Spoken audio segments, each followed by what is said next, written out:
Welcome to our continuing coverage of the 2024 Ondo gubernatorial election here in Nigeria. I'm Felicity Ezeikwe. I have my colleague with me.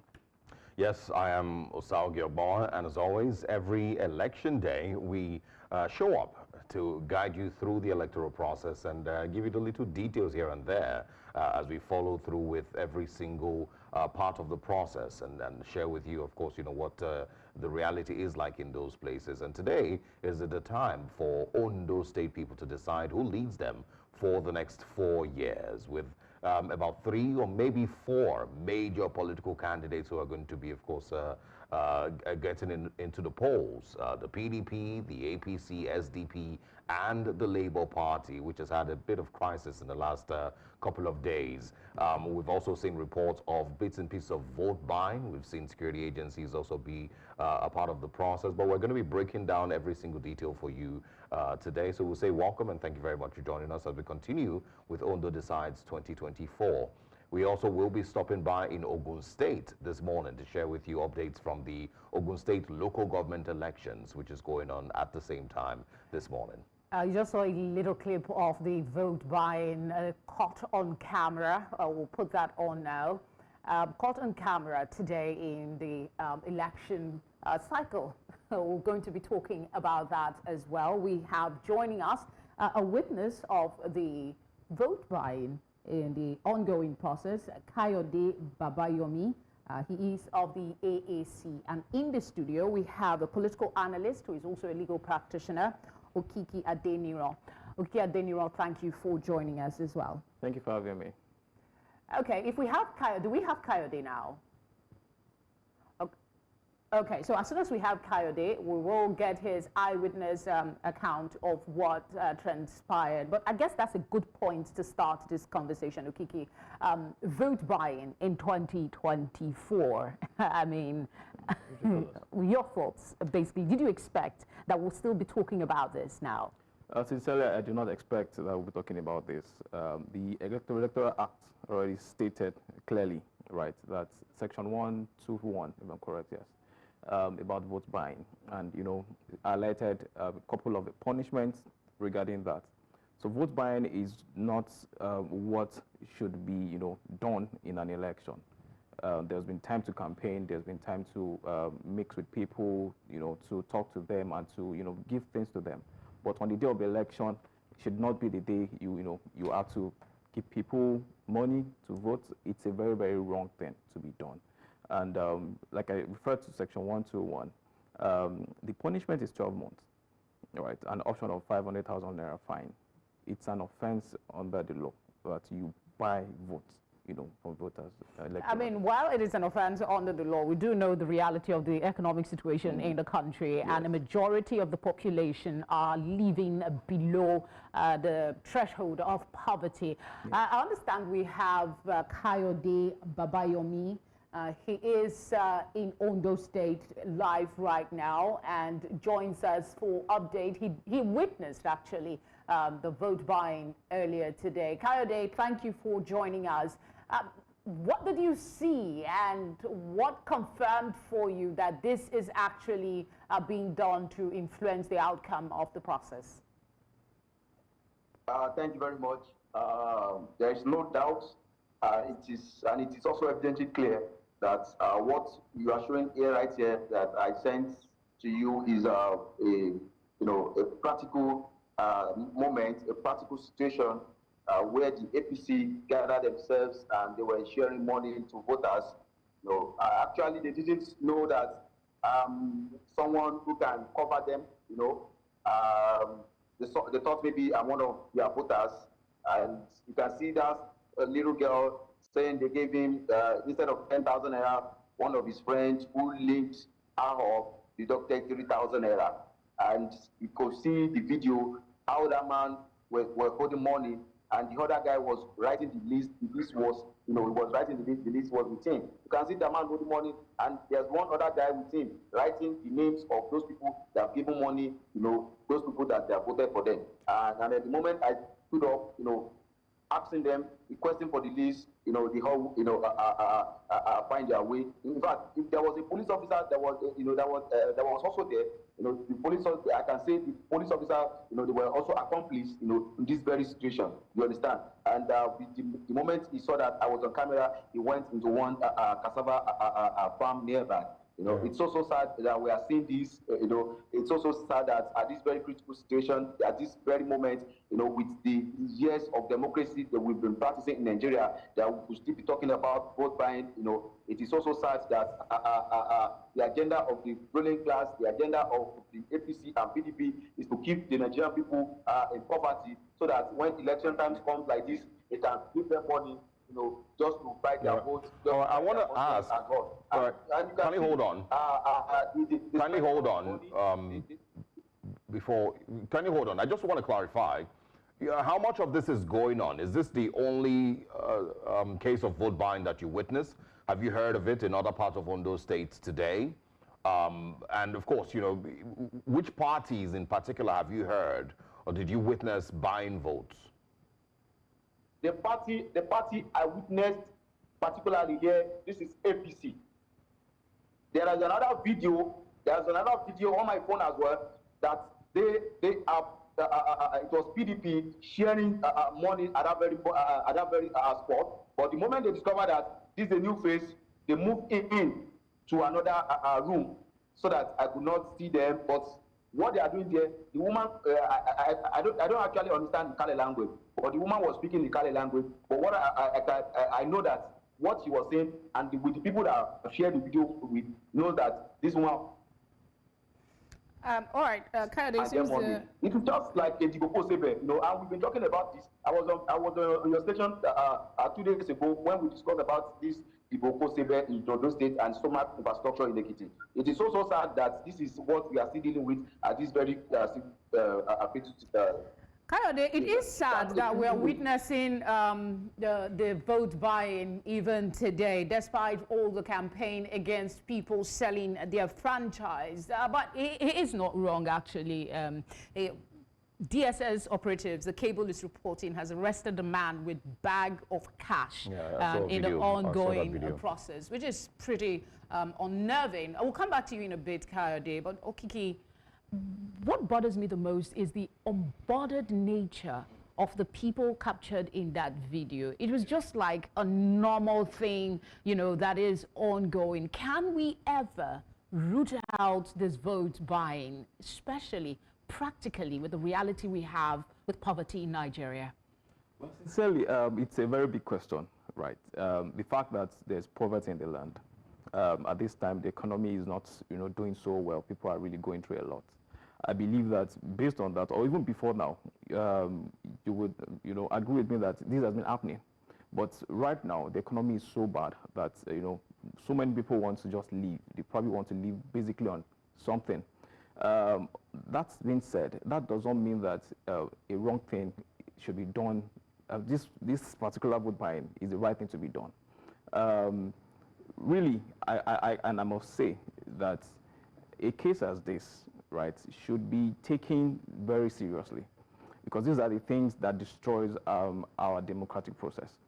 Now, votes are being bought, things like this are being done at a particular place, especially in a rural place, right?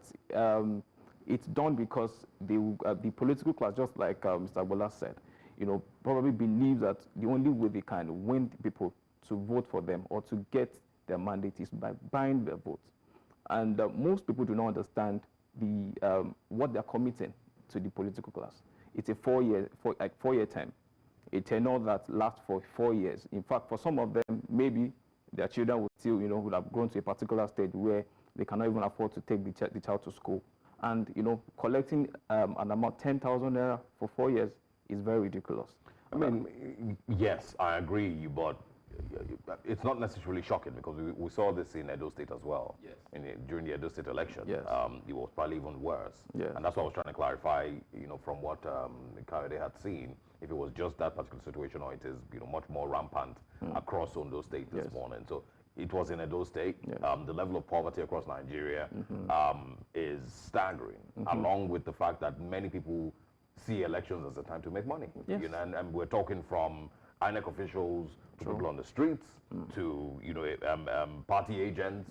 A lot of them see elections as a time to make money, and so they will take advantage of it. You know, they do not care so much, you know, as to what you're speaking about, the damage that this causes to the system and to our electoral process. Yes. And it doesn't matter to the average Nigerian.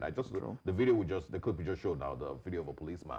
I looked at him, and I mean, in that clip, from head to toe, you can tell that he's going through a lot. Yes.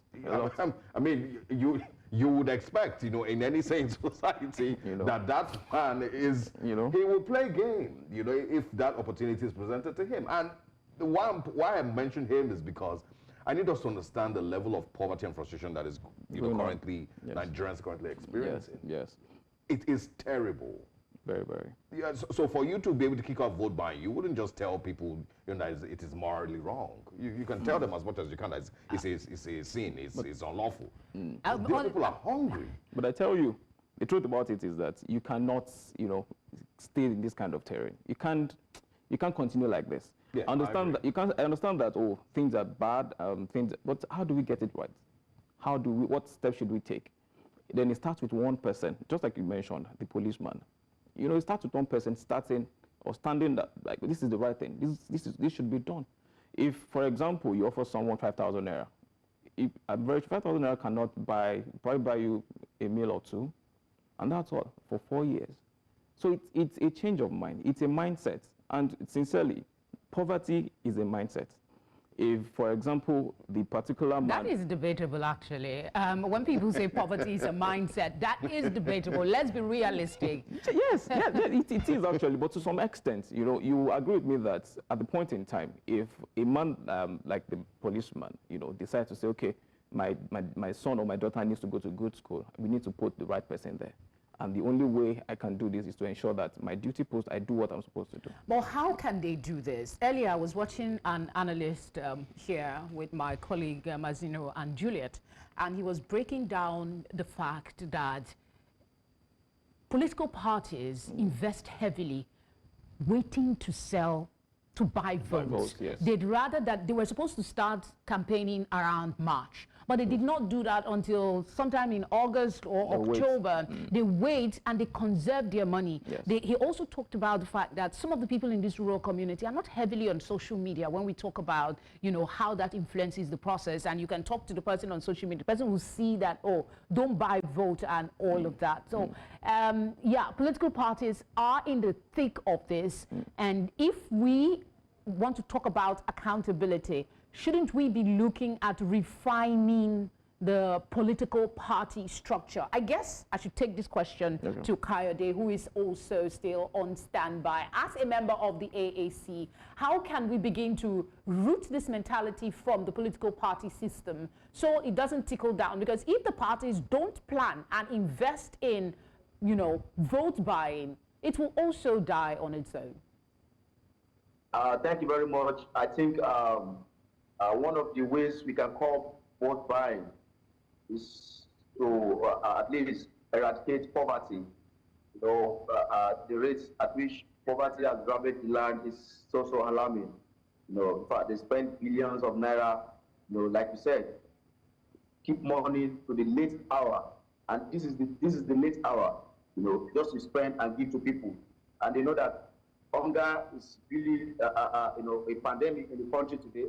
And they believe that the only way to get, the hearts of the people, the only way to get vote from people is just to give them money. If there's a reduction in the level of our poverty in Nigeria, I think the level of vote buying can also be. I just want to interject and put you on the spot, Kayode. You are a member of AAC. Did your party allocate money for vote buying? And did you speak up to stop the process? Our party don't allocate, we don't buy votes. I say it's anywhere. African National Congress don't buy votes. All what we do is to talk to the people, tell them our plans. But all what we do is to have a credible candidate, a candidate with character. Talk to the people, tell them our policies and ways to achieve it. That's all we do. Yeah, whichever one should do as well. We don't buy votes. But one thing we've established. See, the problem, aside, please, a minute, please. Yeah, go ahead. Aside poverty, there's also need for political education. The people need to be politically educated. That getting votes is as if you are, subscribing to a 4 years pain and hunger. Getting 10,000 naira is as if you are subscribing to a premium tea pain. You understand? So political education is also needed as well. It is very, very important. Like what we start doing in AAC recently, we are trying to organize a very massive political education for our members and for Nigerian people, at large. So it is very, very important. If we have enough, but one of the major problems aside poverty is political education. Our people need to be educated. That the moment you take 10,000 naira, you have taken 100% of what benefit that you should derive from them in the next 4 years. And it is so serious that our people are willing to collect it. And why are they willing to collect it? It's because of the poverty. Yeah. Someone who did not go to work, and they tell you that, okay, come out, just come and wait for like 5 minutes, and then 10,000 naira. And with the level of hunger, and such a person going home, he doesn't actually have what to eat. He doesn't even know what to, to cook. But even though the 10,000 naira is the 10,000 naira enough to buy anything in this situation, it definitely isn't. And that is why the PDP, APC, they've ensured that they've kept Nigerians in this abject poverty situation. We can't get away with it if we can't kindly hold on. Kindly hold on. The average poor Nigerian, and this is not excusing their actions. It's just trying to help us understand the thinking, I believe. That the average poor Nigerian is not thinking about surviving the next 4 years. It's trying to survive today, tomorrow. So, the message about, selling your vote for 10,000 naira and that's what you have to survive in the next 4 years is not going to be convincing enough with the level of poverty. But I want you to share with us, help us understand better. We've had the, tenure of Governor, now late Governor Rotimi Akeredolu, and then right after that, Lucky Aiyedatiwa, of course, took over governance. What level of poverty can we witness or can we see in Ondo State as it stands? Is it, on the level? I'm asking about the level of poverty in Ondo State after. Governor Rotimi Akeredolu's time, and of course, Lucky Aiyedatiwa has held on to power in the last couple of months. Let us understand this clearly. That when we are talking about poverty, it's not only in Ondo State. I understand that. I agree with that. I agree with that. But I want to know what the reality is like in Ondo State. It is still the same situation, even though right from the years of Akeredolu as the governor of Ondo State, it's still the same situation. With the good people of Ondo State are yet to benefit. They are yet to. How many hospitals have you seen that Aiyedatiwa has commissioned so far? All one is doing is just to pay his way so as to get the party ticket to run, and after that, start giving people money, start appointing reckless essays, just to have people's votes here and there, and also to save money. He has not done anything. All he has done so far, right from the time he got to office, is just to save money for this election, and it is happening now that their savings is really, materializing, and which is what we are seeing today. That the way they are buying votes here and there, and to say we can't talk about how we can cope vote buying without talking about political education. It is very, very important, in fact. Kayode, you do have a valid point when you talk about the importance of political education. But then, whose onus will it be to ensure that the education spreads to the kind of people, the ordinary Nigerians, that really need that education? And how will it work when a man is hungry? These are questions that begs for answer. Before I put one directly to Okiki, hold on, Kayode, hold on, I'll come to you. I'll put that question to Okiki, but for our viewers that are just tuning in, just to let you know, this is a live coverage of ongoing events in Ondo State. They're trying to get in a new governor, and we're just discussing the offshoot of what has happened today, and that's primarily vote buying caught on camera. We have our guests, two of them, Kayode Babayomi, He is a member of the AAC, and Okiki Adeniran, a political analyst and legal practitioner. We're just looking at the implication, and Kayode is talking heavily about, you know, the need for political education. Okiki, you are a legal practitioner. You know the need for some of these things. Talk to us about the possibilities, the scenarios that we work to increase political awareness amongst the people of Nigeria. Yeah, plainly, I believe that it's the job of INEC regarding, you know, educating people what to do during the elections. Is that not too much? I mean, INEC already has its plate full. We have the National Orientation Agency, almost too moribund. Yeah, okay, so just probably to add, probably it would be good to have that to be done by National Orientation Agency also. But plainly, you know, the Electoral Act, you know, speaks mainly about, you know, the job that INEC is supposed to do. For example, what I've said, the Section 121, you know, talks about the fact that you're not supposed to buy votes and the punishment. But the fact is this: how do we let people know this? The fact is, sincerely, so many people do not know that. Okay, if I do this, this is the repercussion of what I'm doing. And now, what do? I believe that there should be symposium. There should be a lecture that, you know, that can educate people. Rural areas can, you know, people, the INEC officials, the resident commissioners can also, you know, select people to educate, you know, individuals. I'd said before that poverty, not in itself, is different from, oh, I'm probably not you know, boxed up, or I'm broke at this time. It's also about the mindset. And I'll tell you the reason why. You have, you know, a couple of people, so many people in the political class. Some do have the money, but they believe that when they get there, they should still, you know, take more. And that's a mindset. It's basically greed. So I'm telling you for a fact that if today, most of the people that are collecting 10,000 naira today, you know, you give them so much money, and they still have an opportunity to collect more from someone, they will still want to collect it. So it starts from one thing. It starts from what the other guest has said, political education, which you know, we said that INEC can, you know, take that step to educate people, right? And also, you know, I doubt political parties cannot even do that at all. It can't be done by them. But the national orientation, like you said, can also, you know, do so much about that to orientate people that, yes, these are your rights. These are the things you're not expected to do, right? And, you know, put people in proper perspective. And then also talk about, you know, the judicial system.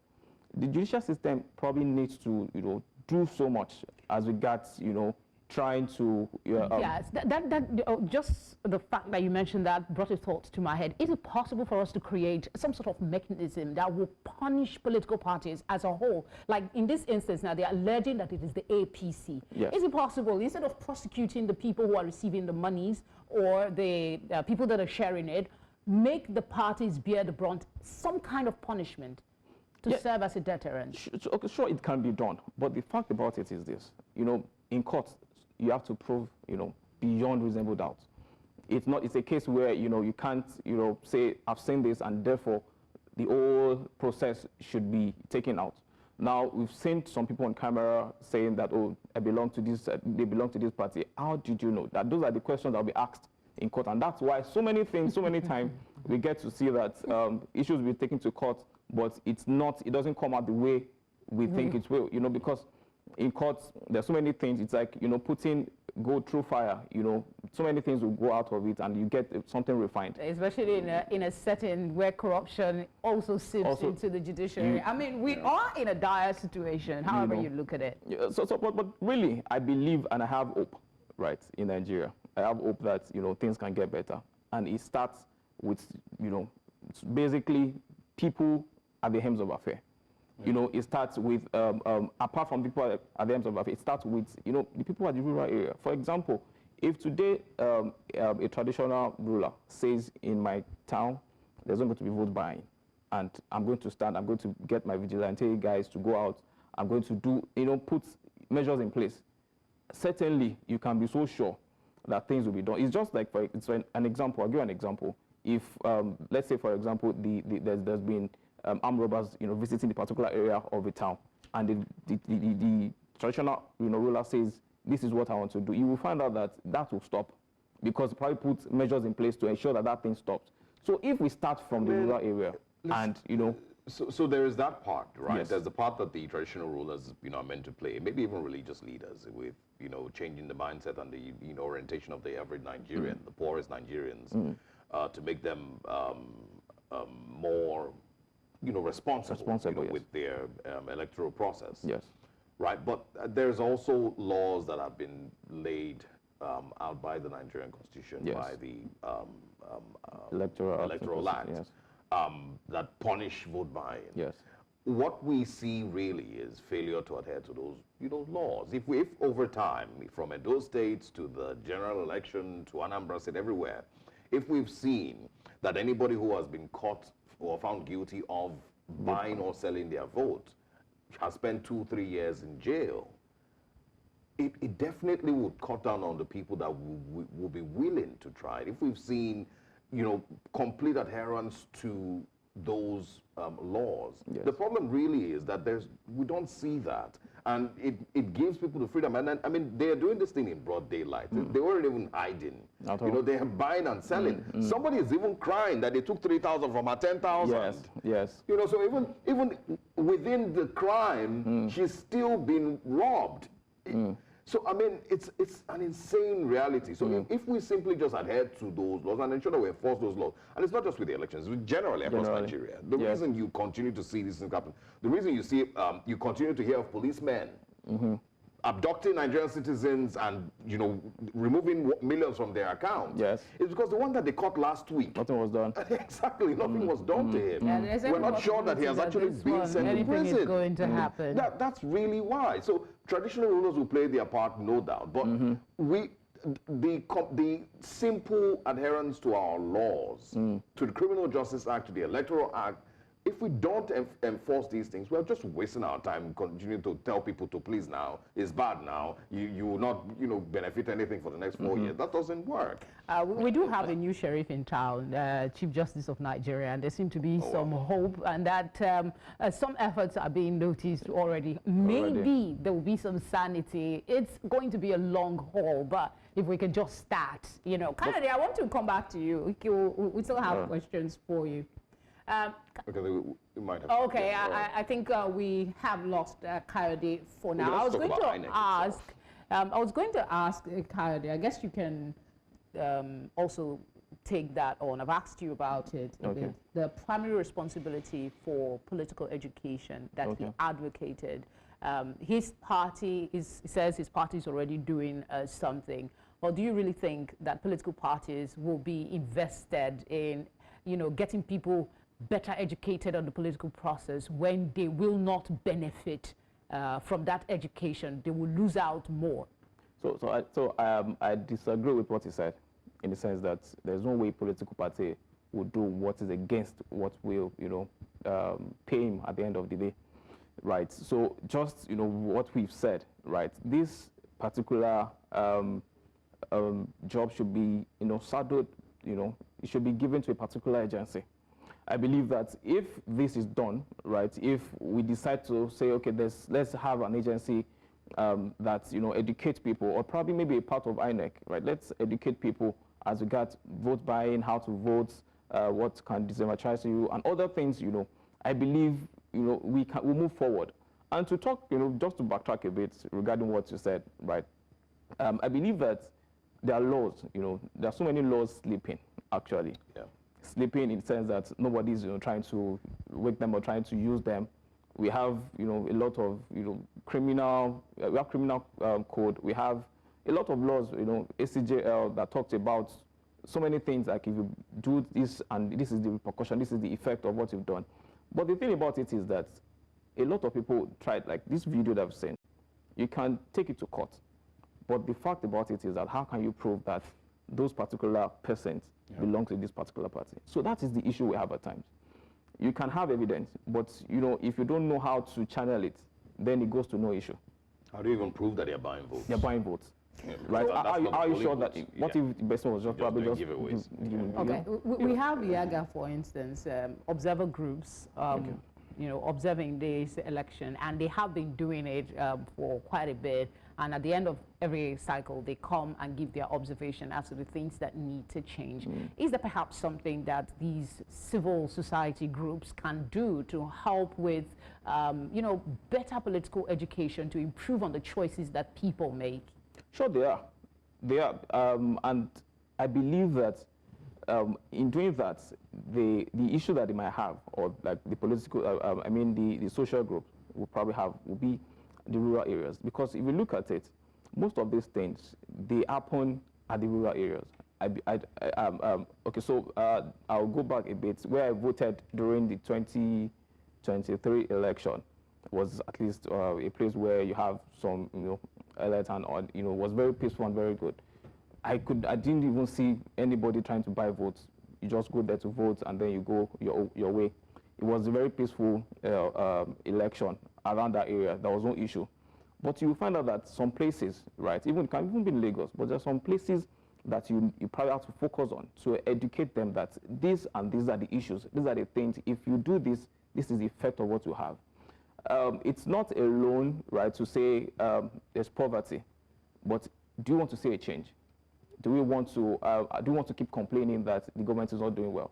Then how do we do that, right? The social groups, yes, can do that, can educate people, but really, I believe that what will really change should be the greed.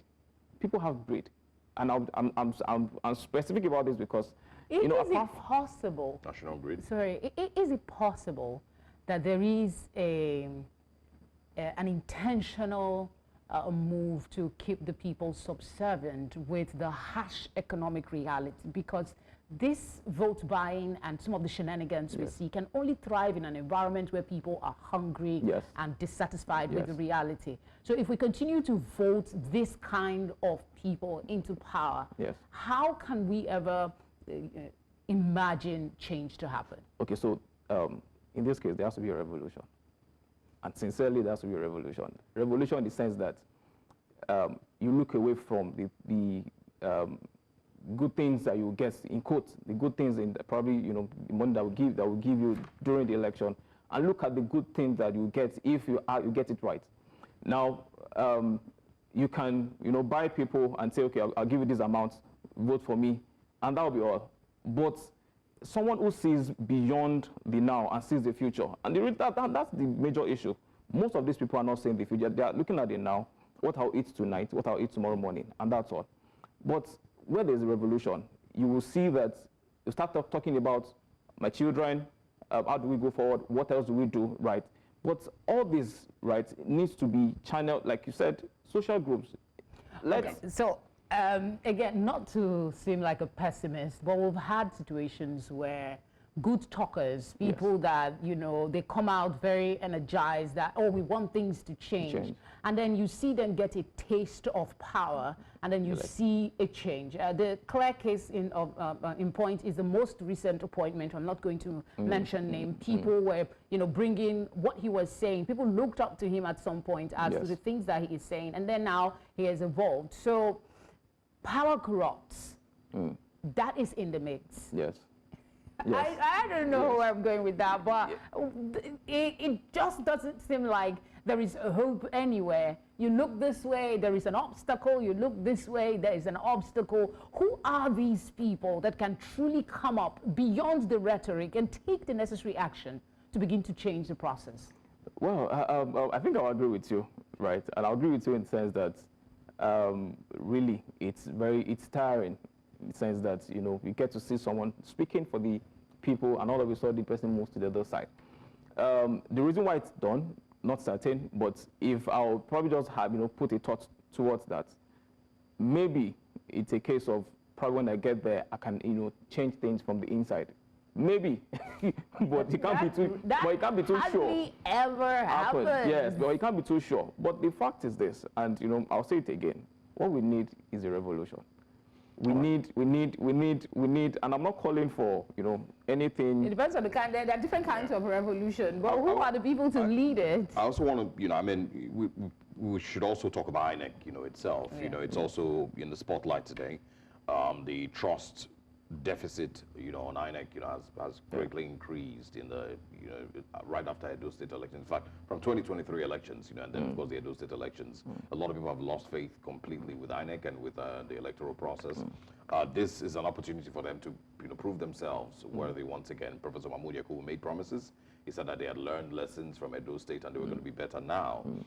We've not heard of so many skirmishes from Ondo State. There's not been too many reports of late arrival of, electronic equipment and whatnot, all from, but most times what we see is that the major problem happens when collation starts. Or post the voting process. Yes. So fingers crossed, it's not yet. I mean, let's give a little kudos to INEC in this instance. Yes, At least for now, we're no longer talking about late arrival of materials, deployment of ad hoc staff. This time around, I haven't heard they gave them 13 weeks of training for the ad hoc staff. So even when they have challenges, they know how to manage it. Not so many reports of electoral violence. Either, so it's been pretty calm. It is a step forward. Yeah, we will speak about the state itself now. Okay.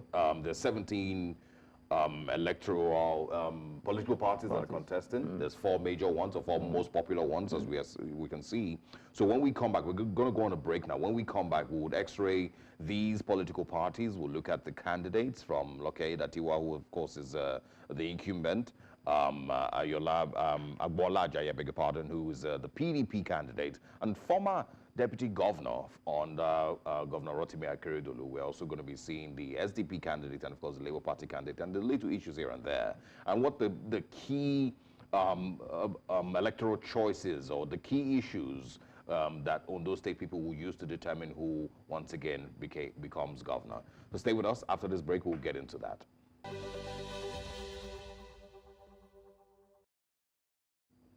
Thank you for staying with us. Power of incumbency, security, deciding factors for this election.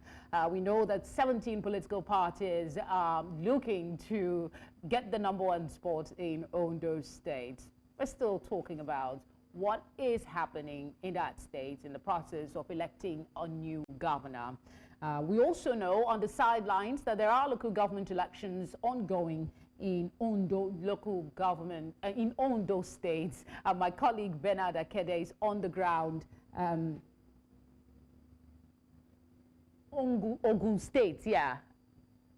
Bernard is in Ogun State, covering the local government elections there, and we have Ni and Ahmadine in Ondo State, covering the governorship election. So when we get any of them on, we will bring you updates on what is happening.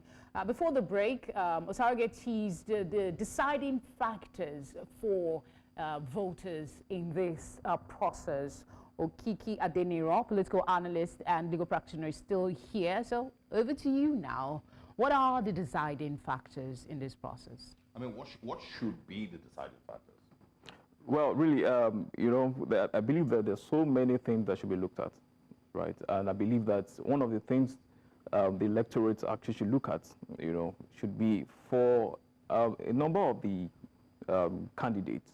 Either the present governor, Governor Datiwa, has been in government for over like 7 or 8 years now, right? The antecedents should be looked at, what he has done, even within the space of, I think, a year or two, he's been the governor. The things he has done, the steps he has taken to uplift the people of Ondo State. Apart from that, the candidate of the PDP also has been a prominent person, right, in Ondo State. And he was the deputy governor on Governor Rotimi Akeredolu. Right. So I believe that two major candidates are former deputy governors. Yeah. What should be looked at apart from what we were discussing before regarding vote buying should be what are their antecedents? What have they done as a deputy governor? Were you on top of the game? Were you able to do so much for the people? Looking at the political history of Ondo State, you remember that Governor Akeredolu's family and Governor Ayedatiwa right now, at the time when the issue happened that Governor Akeredolu died, there were issues between them, and as you speak, in fact, there's still a bit of rancor, right? And I think some days ago, Governor Akeredolu's family supported the political candidate of the SDP, right? And maybe that would also help the SDP political candidate, maybe. But, you can't take away support, like, from a particular person who has been a prominent person in a state. If that kind of person supports a candidate, maybe it can help. And also, I'll speak regarding Governor Mimiko. Governor Mimiko is in a law. I think we should play safe at this point and refrain from, talking about these former candidates and talk more about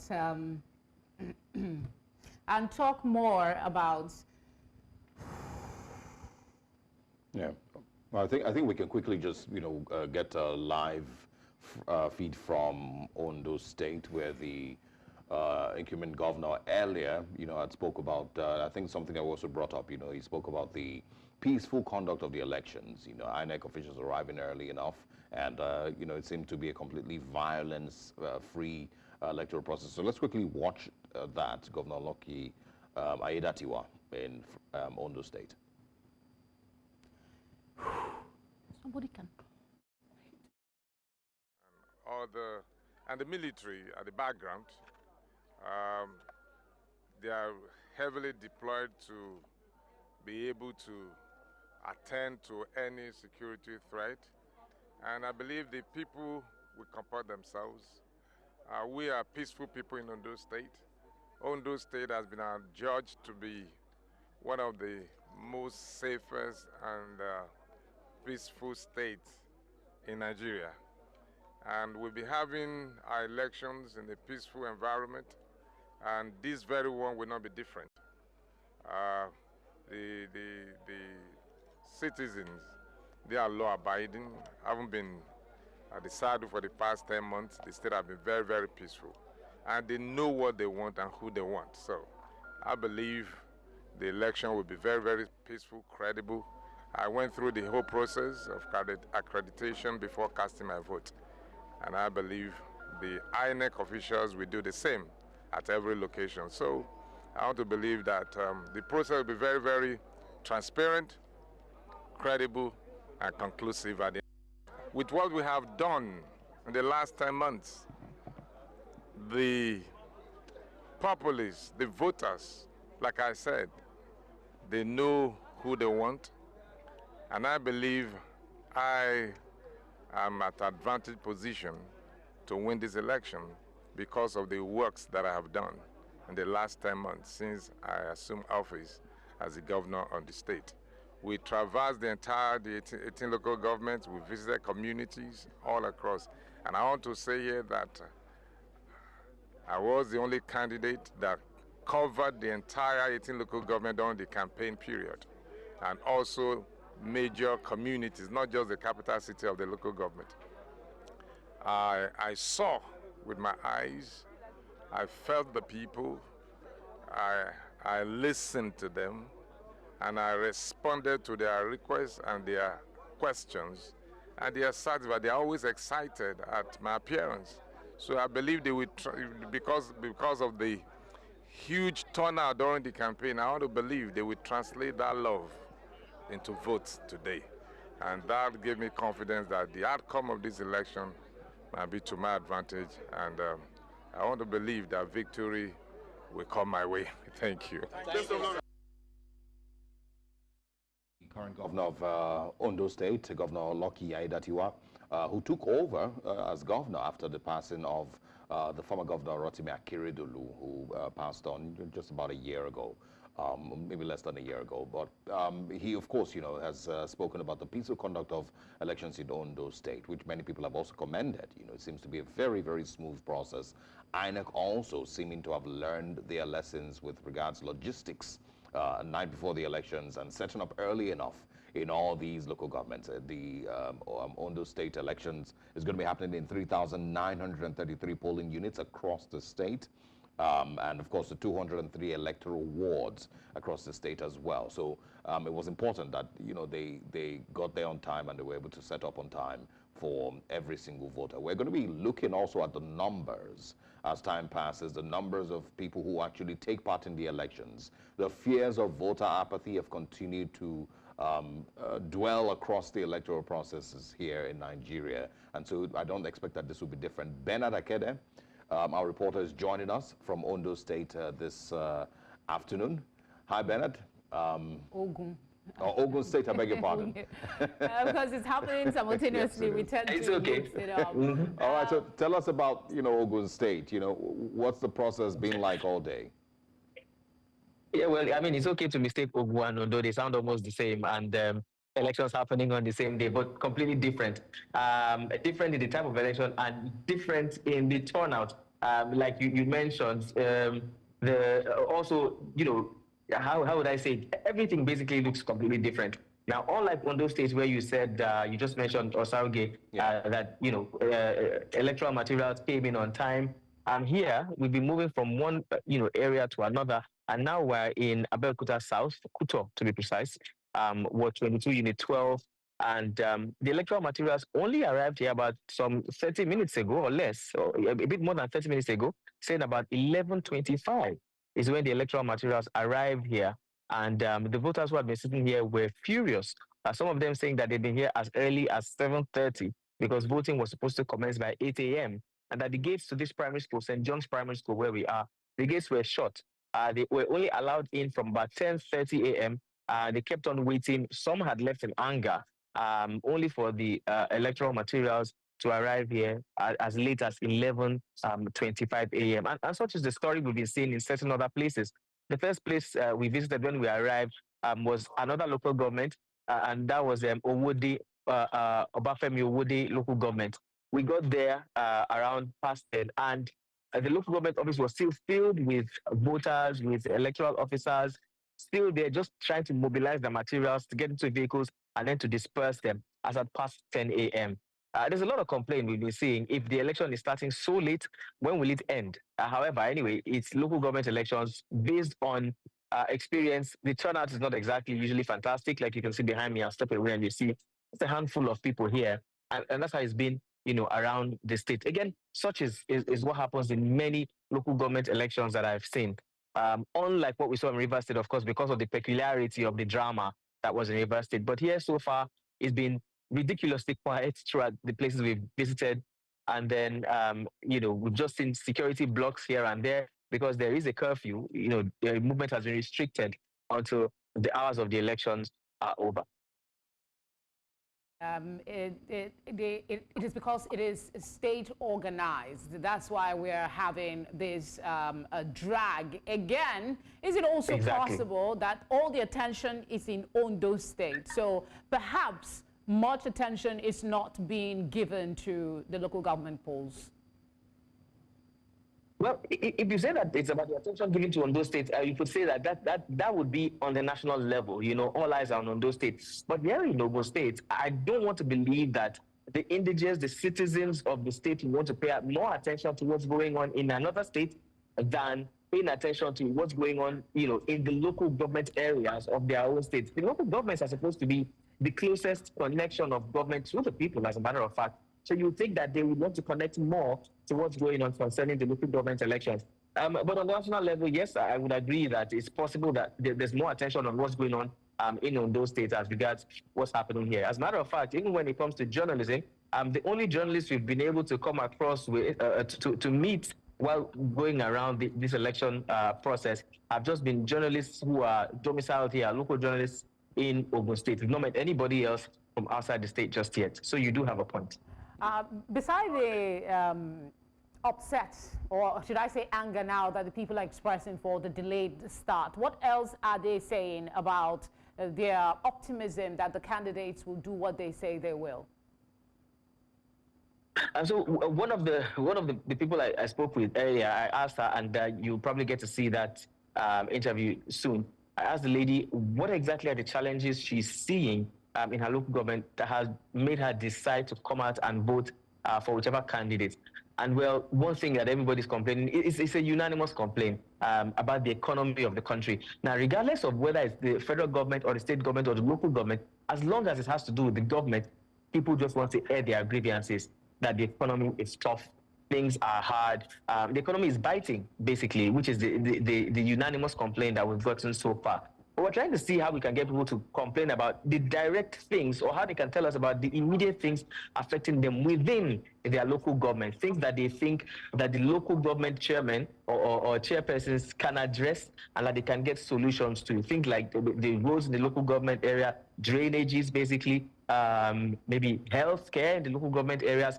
Also remembering that local government autonomy is going to become a thing very soon based on the ruling of the court. So we're trying to see what the expectations of the people will be besides just the harsh economy. Sadly, that's basically what most of them have been talking about. Yeah, I think that's an important, thing, because across the country, many people mostly do not see the relevance of local governments in their lives and local government chairmen in their lives. So it's interesting seeing, that people still come out to vote when it's time for local government elections. Can you also share with us, now you've spoken about how in this particular unit, INEC officials arrived late. Is this the same thing across the state, or, is this particular to just where you are?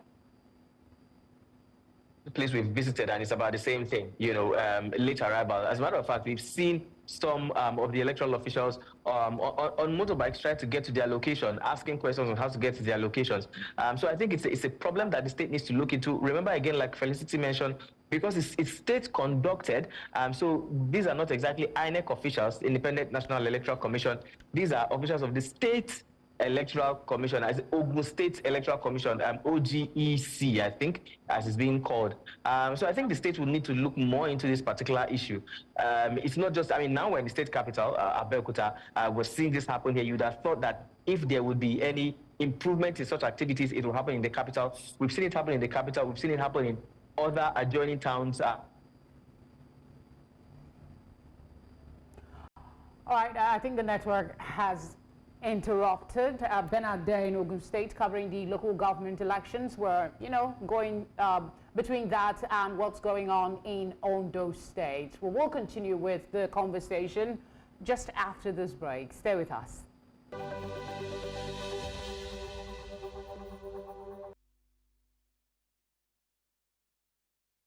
Glad you're still with us. Our continuing coverage of Ondo governorship election. 17 political parties at play, power of incumbency on debate, security talked about, vote buying, corruption. Those are some of the things that we're talking about. On the flip side, though, there's been some commendation for INEC on good start time, arrival of materials, better education for ad hoc staff. Then again, we're just starting. We still have our guest in the studio, Okiki Odeniro. He's a political analyst and a legal practitioner. And we're still looking at all the issues that are coming up from this process. We've talked so far about, better voter education. We've talked about vote buying. I think we're just playing around with the key deciding factors for citizens in this process before we went to talk to Bernard in Ogun State. So let's get back to that and talk about, maybe I should ask you, what really, for the peculiarity of that state, should be, if you were to set an agenda for the citizens as to what they should be using to decide on who to vote for, what would those be? Well, basically, it will be right for a state like Ondo State. Provision of food, right? Security, basically the growth of the economy, right? As we speak, generally in Nigeria, everybody's complaining, right, about the economy of Nigeria. I certainly know that in Ondo State, there's nothing different, right? But I believe that within the 10 months that the incumbent governor has spent, right, I believe that if anything at all, there should have been a change from where he picked it up from when he became the governor. We have said right here that one of the things that people should look at should be what he has done within the 10 months, and also you should look at the way he has engaged people during his campaign. I also believe that, right, one of the things you should look at, and one of the things the electorate should look at, should be that because we have a couple of people who have been in government, and they've done a lot of things, these things, the things that they've done, they should probably backtrack, go to history and look at what they've done. Probably they can, you know, take it forward. So I'll stay specifically on provision of food, because this is one thing, you know, that cuts across everyone. Aside of food, prior to now, I think really this might be a personal view, but I think it should go beyond what they've been able to provide. How integrated are they with community challenges and development over the years, and not just for a political season? Have these people been members of the community, active participants in the state affairs up until this date, or they're just been career politicians from the get-go? What have they brought to the people? Because how much of food can you provide? I think we should be looking at the analysis of what have they done in the agricultural sector. If that is their forte, prior to now, were they business people, were they civil servants, what were they doing that was not in government? Because what we see in Nigeria is the, you know, recycling of politicians. They start from the grassroots and their entire life has been in politics, and there is no commensurate, you know, advantage for the people in their continued participation. So that's where I was thinking we should be looking at. Right. Well, there's no way I'm going to talk about all this without, you know, probably mentioning the name of a certain political party or political opponent or candidate. But I'll just, you know, probably just paraphrase a bit and not mention. I know about the incumbent governor that certainly for a while his major focus has been on capital projects. Immediately became the governor. He began to, you know, do certain projects that, you know, helped the people of Ondo State. I remember that immediately was, you know, inaugurated. He commissioned a particular project, a road project, a very, you know, big road project. And, you know, I think one thing that he has done that, you know, that will actually be looked at will be that the way he has engaged people, he has, you know, moved close to the people, you know, to feel their pulse in that sense, and, you know, to ensure that they are doing well. So really and sincerely, politics is a career. We can't take it away from, you know, vying for a post or, you know, moving up your career levels. But one thing you should understand is that as it is, the political aspirants, some of them have been in government. And during the time they were in government, they've done certain things, like I mentioned, the incumbent governor, the party of the candidate of the PDP, also was a deputy governor at the time, had engaged people and, in fact, you know, provided, you know, amenities for the people. So just to say, we have spoken about vote buying and corruption. The bad aspect is this, that the electors don't look at these things. Most times they look at some other things. And, you know, do we want to sit or probably, you know, are we sure that they will be judged by the things they've done? I certainly do not believe.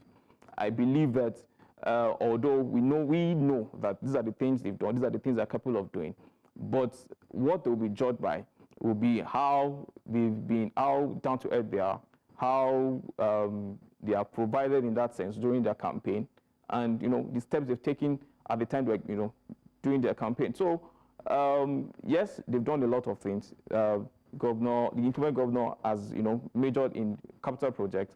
The PDP candidate also during his time, right, was able to. I think I heard about at the time when he was in government, particularly did something for the market women. So I believe that these things are the things that people will look at and, you know, engage, and, you know, do so much on, and probably look at those things to vote for them. But like I said, I believe those things might probably not be, you know, if you put it on a scale, nothing might be, you know. I mean, generally, you know, across Nigeria, you know, it's a thing that has always created conversations. You know, what really are the deciding factors with which Nigerians vote?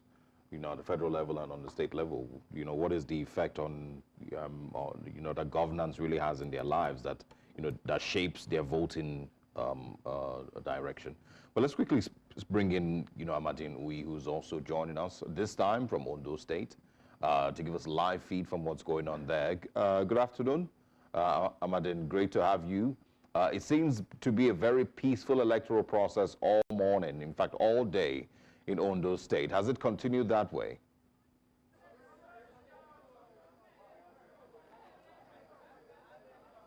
Yes, remember that we told you yesterday that Ondo State is largely a peaceful state.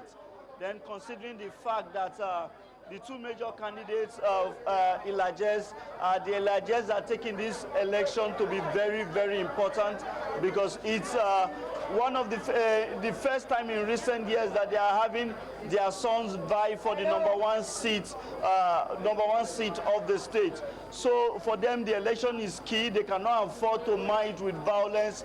They want the process to just go on smoothly so that at the end of the day, they will smile. So where are you exactly now, and what is going on? Is the process continuing, or voting has ended in some area? I mean, it started in good time today.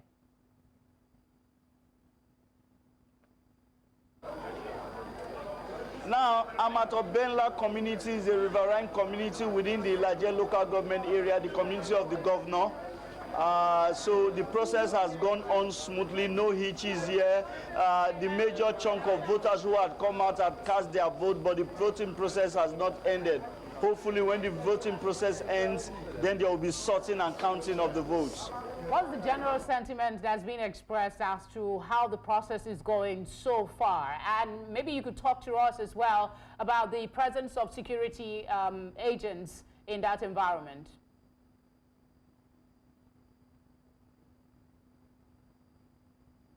Now, there's been a high presence of security personnel. Remember that this is the community of the governor where the governor cast his vote. So beyond the normal security personnel we witnessed when we landed here this morning, some others came with the governor. But even beyond that, the entire process has gone on smoothly without rancor. So there has been no need for security personnel on ground to intervene in any way because everybody had come out, respected themselves, followed the process and cast their votes. I mean, I think you maybe also should clarify on the allegations of vote buying. We spoke with someone earlier who pointed out clear evidence that he witnessed himself, votes being sold and bought. Have you also seen much of that around the areas that you've covered?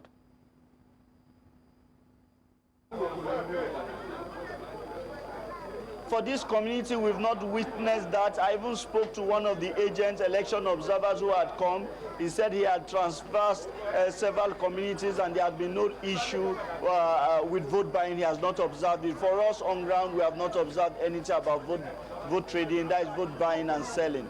All right, Amadine, we understand you need to catch a boat. So go ahead and please be safe as you go around covering the process. We'll come back to you in a bit.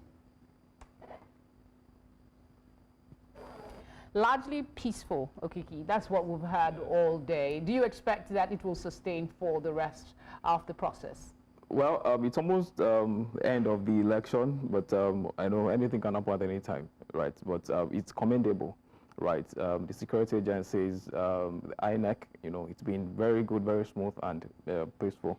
And I think that this is what we should actually, look out for in our elections. And hopefully, as time goes on, it will, remain this way. And even subsequently, post-election, it will remain this way. Women are coming up. This election cycle, we know 49% of the voters are female and 50% are male. That's just 1% difference. Yes. I think that's the current figure of the total that is participating in this process. And from the videos we've seen, women coming up. Yes. But in this entire process, I don't think there is a woman candidate for governorship in this state. Are we retrogressing, in your view, in the push to get more women actively involved in politics? Well, I believe we are not, right? We cannot, pick a state to judge, right? I believe if you look at the cabinet of the federal cabinet, the ministers, you find out even the recent one that we had, like I think 2 women, were selected as ministers. So, the word is selected, appointed. Appointed, yes. Yeah, because yes. no, I'm Appointed, just trying to yeah. say that election is a different process. You have to go out, grind, True. campaign Yes. to get elected. Yes, yes. You're not just given, Yes, yes. a position. But we won't take away the fact that I'm not downplaying what the women can do. But the thing is, it's a very tough work. For you to, go to almost 18 local governments to campaign. It's a very, very serious work. You have to be ready. And I'm not, probably, right, maybe it's a case of women trying to think, okay, do I want to go through this old thing? Because if you're going to do that, you can be so sure that it will, take a toll on you, probably on your health or some other things. I don't necessarily. I mean, so you have a point, right? But I don't necessarily think it is a strong enough point that has deterred women from the process. So there's I feel like there is the existing misogyny, that is almost a part of our, of who we are in this part of the world, right? There's that part. But if it's about it being hectic, I don't think that's just what it is. I think it's also a money thing. The ability to also pull the amount of funding that is required for any candidate to run for election. It's quite tough. I mean, if you look at, listen, I mean, Kamala Harris just ran a completely chaotic electoral process. She didn't break down. She didn't fall sick. Well, she's used to it. She didn't win. She's used to it. Well, I mean, yeah, so same thing with Nigerian female politicians, the ones that we've known for long enough. Not that many of them, unfortunately. But true. I don't think that the stress, the physical toll that it takes on the body is really just the only reason a lot of women, wouldn't actively participate. It's beyond that. Well, it's beyond that. Number one of the things you should actually think about is the acceptance, right, from the community. It's Ondo State it's not Lagos. Ondo State is how do I say it now? It's a southwestern state that you have most men thinking women should be at a certain place. Unfortunately, I don't agree with you. I don't believe that a state as progressive as Ondo State will still have that kind of ideology. But that said, women, there's some positive here, and I think I highlighted the figure earlier, 49%. I don't have the previous figures, but it does show that there is an increase in women participating in the voting process. And it goes back again to my earlier submission about the commitment of candidates at the grassroots. Where did they come from? Because while it is capital intensive, if you are known in a community, for instance, as a woman, I've always wanted to be, a political figure, and I start from my community and I grow over the years, the followership that the male folks are getting, I can get that as well based on the work that I do. So I disagree. Okay. I disagree. And the reason why is I disagree because, just like I was saying, most traditional men, in quotes, will probably... It's not just men that make up the population. Yes, not just men. But the thing is, you can't take away the fact that there will be a determinant factor, right? And, you can't take away the input of men in this. And I'm saying this because even as a woman or a woman who decides to contest, some women sincerely, by the time they see a woman contesting, already have their guards up, like, who is this person? We don't want, they prefer, some women are actually, they tend towards going I think we should man. just leave this part of the conversation for now because it is very controversial. And I believe strongly that there are women who are coming up, maybe not at the pace that we want, but there is that rejigging of our mindset as to, and I also believe that it is not enough to just jump out one day that I'm established, I want to be a politician. How integrated have you been in the process of growth in your community over time? But hopefully, just like what you just, read, the percentage of the women, trying to, in this electoral process, you can be sure that they have their senses up, right, regarding election politics. For at least also have this percentage of women coming out to vote.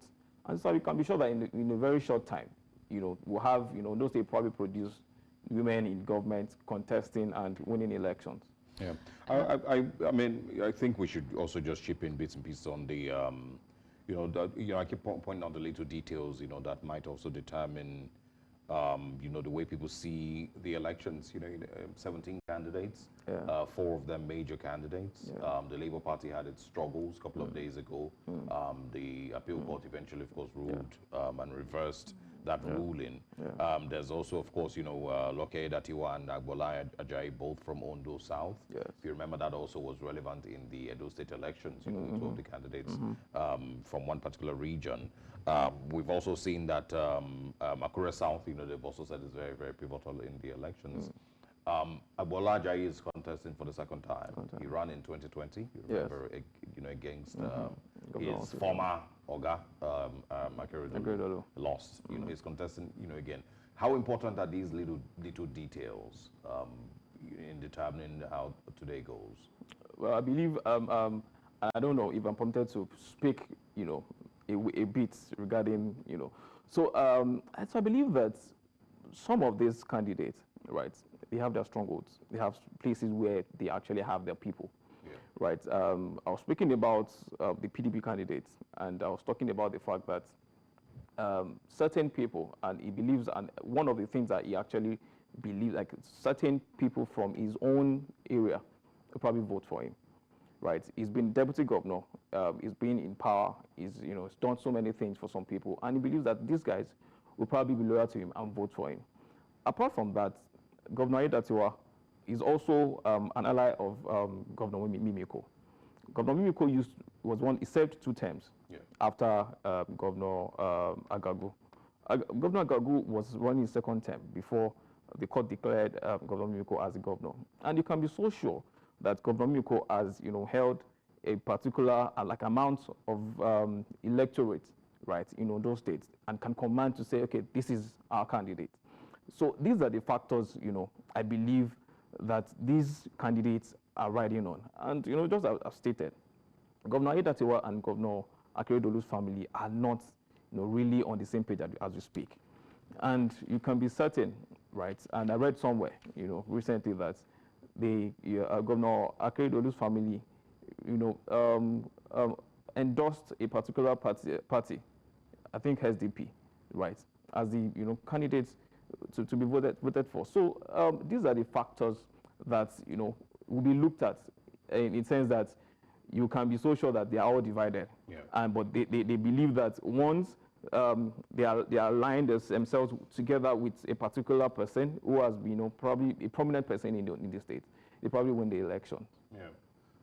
Okay, I mean, we're going to be following the rest of election in Ondo today, and see, how things turn out. I think, most people have once again stated that INEC is as well on the ballot, and not on the ballot, but on the spotlight, and everyone is hoping that, it's a smooth process from start to finish, and, there may be no reasons for anybody to go to court at the end.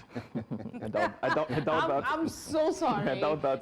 I'm so sorry. As much as I'm an optimistic Nigerian, I think that to get the cuts out of our electoral process is one hurdle we're not ready to get over. I don't think we even want to get over it, because for us to want to get over it, our actions will speak, and that is, we will make sure our electoral process is as credible as possible.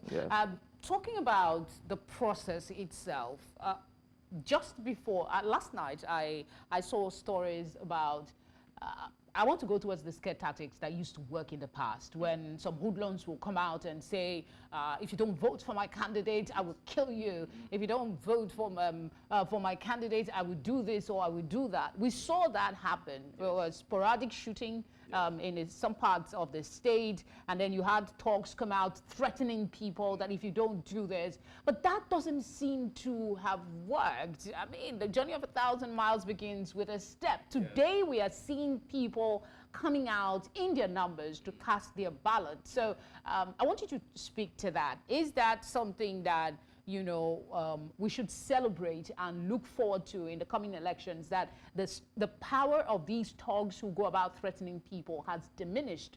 They can no longer threaten people as to vote for my candidate or don't. Well, I'll say that, number one, I'll commend the states, and I'll commend the political parties and the candidates. And the reason why I'm doing this is because we can be so sure that the hoodlums won't just come out to come and beat anybody. They probably were instigated by certain people, right? And I believe that our system, it means what we are having right now is that our system is being refined in that sense. At least for us to have, people still come out, even with some threats. 3 days ago, I heard that, some were shot, and some were even beaten regarding, this election, same election. And now we still have these people coming out to vote.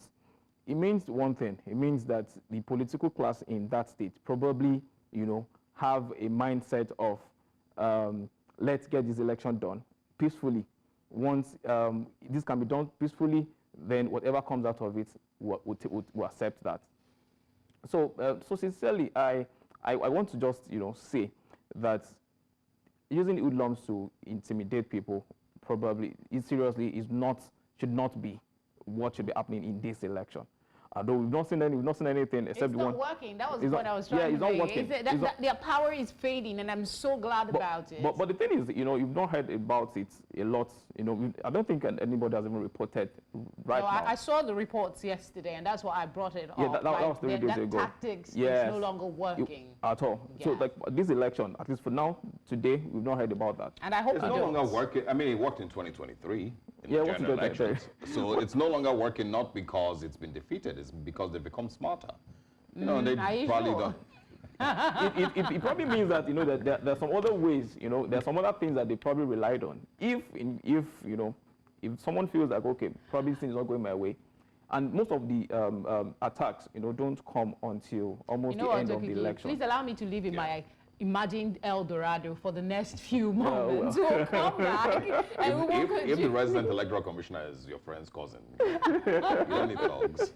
Is it what? If the resident electoral commissioner is your friend's cousin, you don't need thugs. So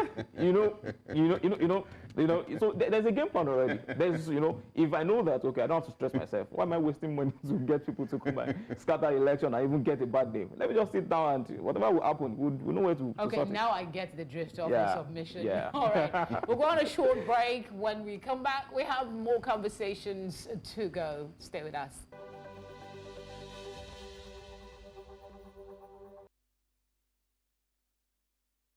Focusing on ongoing process to elect a new governor in Ondo State. We are in that process, and earlier we spoke to our colleague Igbalani Omoniyi, who brought us update on what is going on. Let's see. Drove in from Accra this morning, about 3.5 hours journey to SL, the local government. This is SL, the local government, Kirebo specifically. This is Unit 4, Ward 2, and this is the polling unit of the main opposition party and candidate, Agbola Ajayi. This is where he's going to cast his vote. His residence is just a few meters away from where we are currently. On getting here, we see that the electoral process has started. As you can see, the verification is ongoing behind me there because of where we're positioned right now. We might not be able to capture it very well. The verification is ongoing there, and once they are done with the verification there, they come forward here to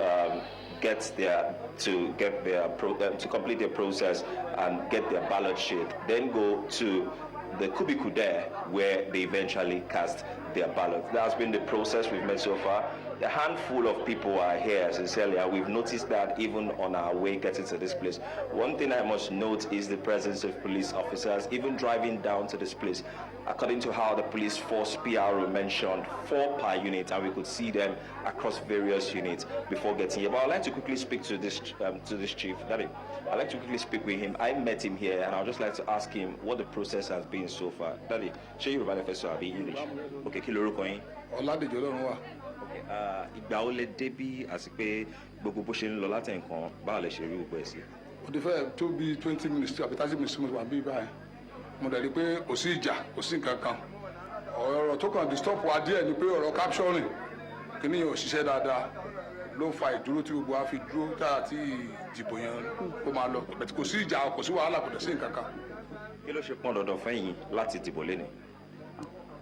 Mo rò pé ìbò ọwọ́ mi ni ẹ̀tọ́ mi lẹ́dọ̀ ìjọba. Ondo State tó bá fi dìbò fún ara mi. All right. I'll quickly release him now because I see he wants to.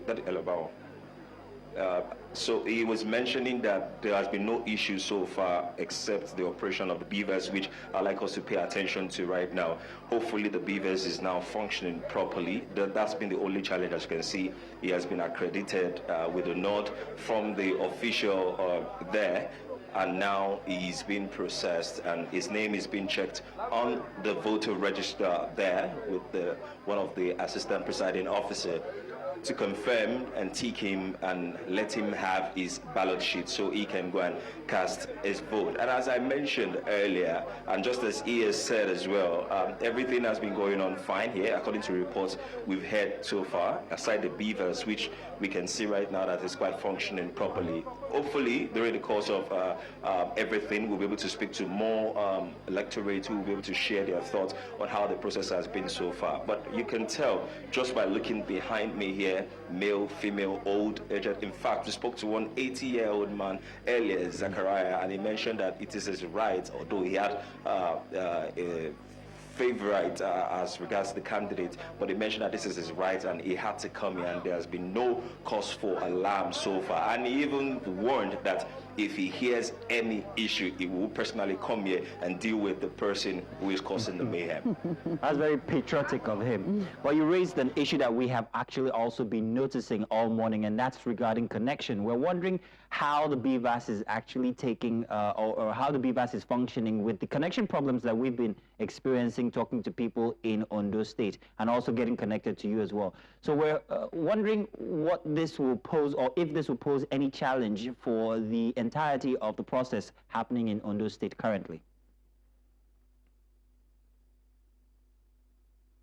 Well, while I can only speak about this particular polling unit for now, I can tell from my own personal experience upon getting here that while I tried making a call, in fact, messages are sent via my social media platform, official messages as well as personal messages are yet to deliver. So I want to believe I'm not exceptional. My case is not exceptional, which I'm sure most of the same network provider are what is providing network to those beavers right there. But so far since we've gotten here, we've seen that the operation has been quite smooth. Hopefully this works in time, because if you look at the amount of people that are here with just one beavers, it's going to be a long journey for today. But of course, when the PDP candidate Ogbonmwan arrives, we'll also see if he gets accredited on time. But so far, I can tell you for these polling units, the process is ongoing. The network seems better now, and hopefully that works out for the rest of the day or for the rest of the voting exercise at these polling units. Your case might not be exceptional, but you are exceptional. I'll put that there just so you know. I mean, but just looking at, from the residents there, looking at the residents there, and just looking at the security outfit as well, and speaking to the people on your way to the polling unit and seeing that they're voting, before getting to SO, the other places that you passed through, did you also see, the polling units teeming with people coming out to want to cast their vote? I mean, I have to ask you first, because we're still yet to establish a connection with our other correspondents.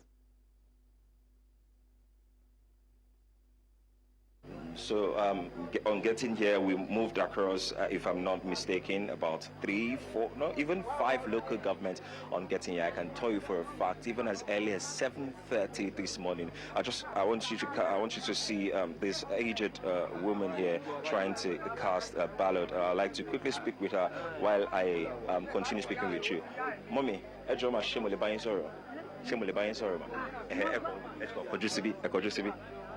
kí ni age yín báyìí? Ẹ jẹ́ ọmọ ọdún mélòó? Mo ti lé 40 o. 40? Ṣé sure pé ẹ ju 40 lọ? Mi wá mà torí tàmọ́ bí wá èyí mà ọjọ́ ìbí. Okay, báwo ni ẹ ṣe máa sọ pé gbogbo ilé ṣe ń lọ láti bàtẹ́ ti débí, ṣé gbogbo ẹ̀ ń lọ dáadáa, ṣé kò sí wàhálà, báwo lọ ṣe treat yín? Èyí wàhálà èyí ẹjọ́ ẹsẹ̀ ẹ̀dẹ́sẹ̀ unity wa lọ́wọ́wọ́ èyí wàhálà èyí ẹ̀wù jáìlá. In a dialect there, which I'm hearing a little bit of Ilaje, I'm hearing a little bit of Ilaje in a dialect there. She's mentioned that there's no problem, although she says she's maybe a little bit above 40, but physically we can tell that that is an aged woman. I'm going to stop you right there. In fact, I had to help the previous electorate to guess her age. I am going to stop you right there because that's a woman after my own heart, okay? A woman never tells her age. A lady never tells her age. If she is 40, I'm 18. All right, so deal with it. All right, that's your problem. Leave her alone. Well, Nee, something that out of this, very interesting situation here, the 40-year-old, over 40 lady that you've just spoken to has highlighted something. And if you look behind you, there is a very large number of individuals who are of the older demographic. So I'm wondering what it looks like there. Where are the new voters that we had digits of going into tens of thousands of new voters? Are they there? Are there younger voters there? Yes, there are younger voters here, and I'll try to see if I can get Uncle sir. So yes, we can see a majority of the older folk in front here, but I'm guessing it might be because of preferential treatment, because of their age, as it is a laid-down principle. English, English. Okay, so what's your name, sir? My name is Victor Adoye. Okay. They were asking me from the studio that a lot of the people that are here are the older generations. And when I saw you, I said this is a youth, and I wanted to know why you came out today and why it's important for you to cast your vote. I came out today because it's my right, my franchise, so I have to exercise my right. And the only way I can do that is to come out and vote. And the reason why I came out is because if I did not come out, I won't be able to decide on who to lead. That's who to lead me as a person and contribute to who will lead us as a group, as a state in the state. So that's why I came out to cast my vote. So just so we are clear, I speak with a woman earlier, and she mentioned she was 40 plus, although she looks a little bit older than that. But just to ensure you're a youth, what age range are you? Yeah, I'm between 25 to early 30s. Thank you very much. Please, your name? Victor Adoye. Okay.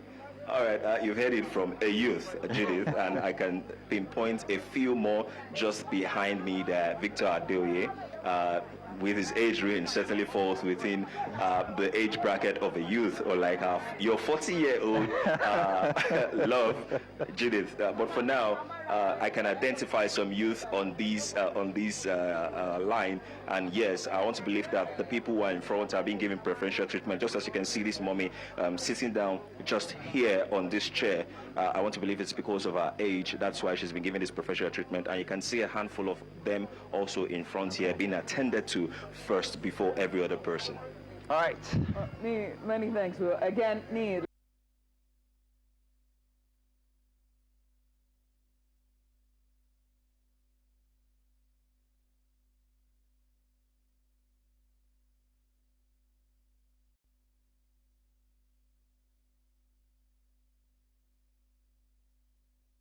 old lady. I think everyone enjoyed that conversation with her.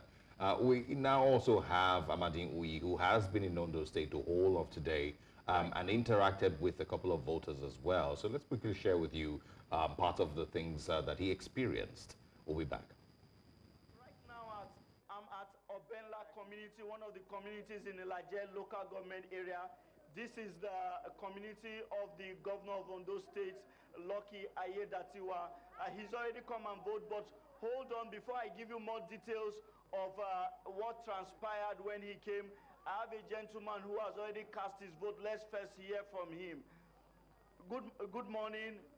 Good morning. Can we get to know your names and if you reside in this community? Yeah, I am Pastor Oluwafemi Wariri Ayedatiwa. I am residing in this community. Okay, can you tell us what the process has been like since you came? We saw you had already cast your vote. I can see everything be peaceful, no problem. And I believe conclusively my brother will win the election. Okay, there were worries about security for the poll.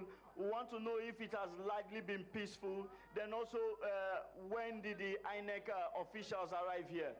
Everybody is secured. No problem, the election is peaceful. No problem. Everybody is secured. Thank you very much.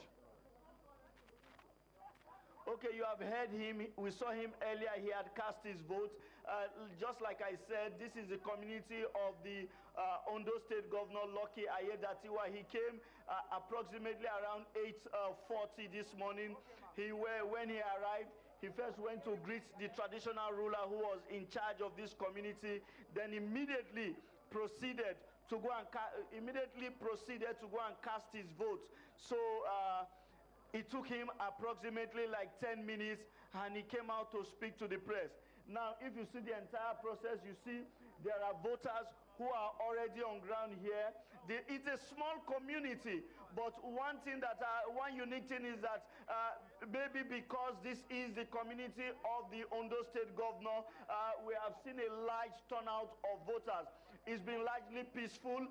What we heard was that the INEC officials had arrived sometime late last night at the rack centers, so the deployment to this community and other communities around the larger local government area was spot on.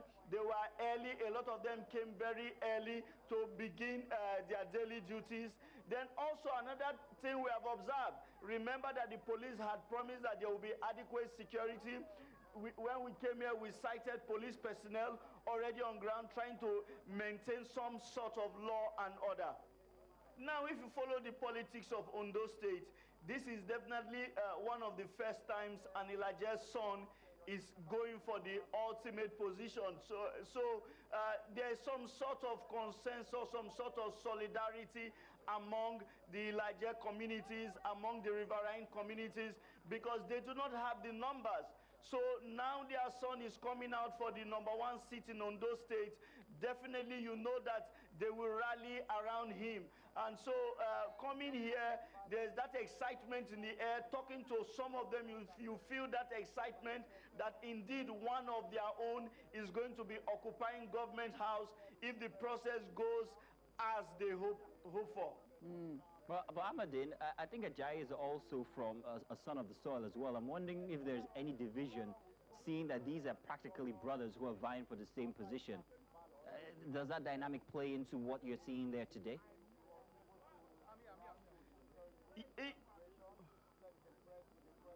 Yeah, the dynamics is playing, but you know, he's not from this particular community. I know that when you get to his own community, definitely you will see that his community will rally around him. But if you remember the interviews we conducted sometime yesterday, one particular respondent was telling us that this is the turn of the Elijahs.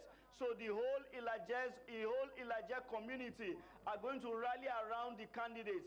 And he was speaking and talking to others, saying that he wants that all Elijahs were going to come out en masse to vote, and that they should shun any form of violence, because they know that the two front parties in the state is actually the All Progressives Congress and the People's Democratic Party. We know that there are other parties, but sometimes at this kind of elections, when you begin to place the parties side by side, you place the stronger parties and then the weaker parties. The PDP and the APC are the two parties to beat. The APC is occupying government house. The governor of the state is from APC, so definitely his people will rally around him. Ahmadine, you actually took the words out of my mouth regarding the two prominent parties, APC and the PDP. But what about the other parties? How much favor is being shown by the voters for them, as you can see for now? And in the coming days to the elections, we also had the issue of the LP's candidate being disqualified, and then the communique from INEC regarding who is taking that place. How has this played into what you've seen so far today?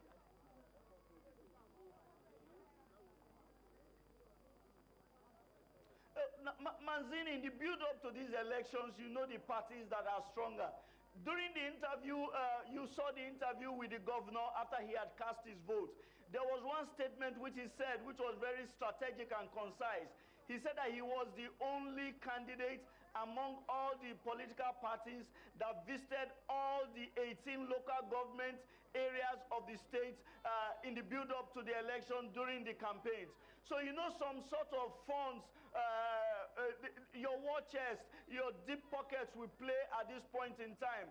For a candidate to be rated as a frontline candidate, do you have that capacity to visit not just the 18 local government areas, but the communities in those local government areas? Because those are the people that are going to cast their votes.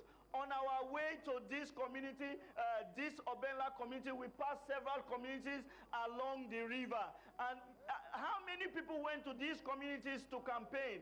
Because these are the people that are going to cast their votes. So for you to say that you are a frontline candidate, you must have proven by yourself that you have the capacity to visit all these communities to rally for votes. And that is why the governor stated very clearly that he was the only candidate that did not just visit the 18 local government areas, but he visited even the communities within the 18 local government areas. So that is what qualifies a party to be able to say that we are here for the elections, we are serious for the elections, and we are going to pull our weight despite the funds to ensure that we rally every important legitimate voters to cast their votes.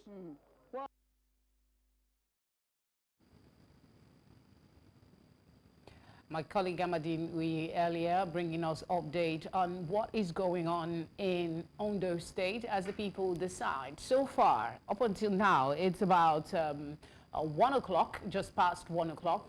The process continues peacefully.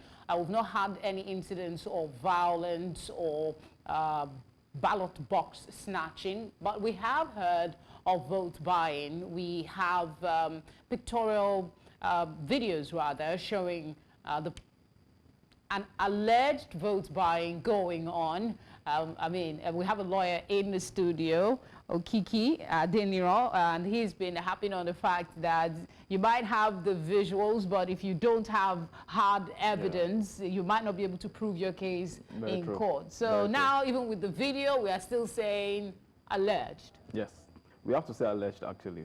You're not too sure.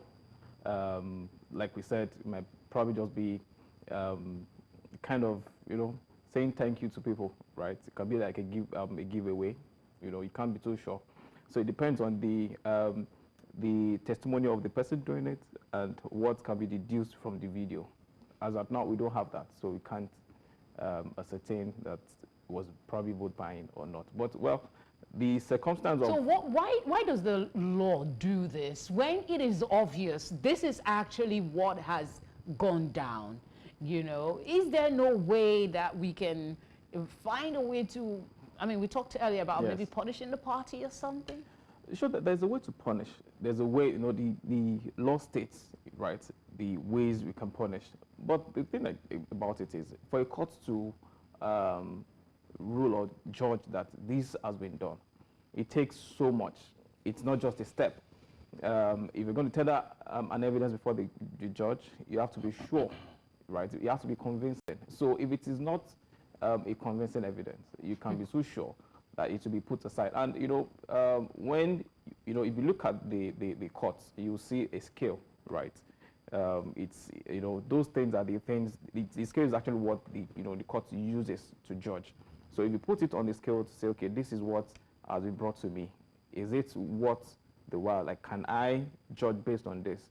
And if it is not convincing, if it is not beyond what, you can't really speak to what has been alleged, then you can be sure that the judge will probably not go in that way. So it's a case of, it's a criminal thing. You can't put someone in prison, right, in jail for an offense the person has not committed. If, for example, the case, the evidence has been brought to the court was probably, tampered with, or something else was done, and it was read in another manner, then there'll be an issue. It's a case of a doctor who has decided to, go into the theater to operate someone without having a full, picture of what has happened. All right. Anyway, we will continue to X-ray Ondo decides, and of course, they're also taking peeks into Ogun State as the local government election takes place over there. We'll take a short break. When we come back, we will continue with our discussions this afternoon. Stay with us.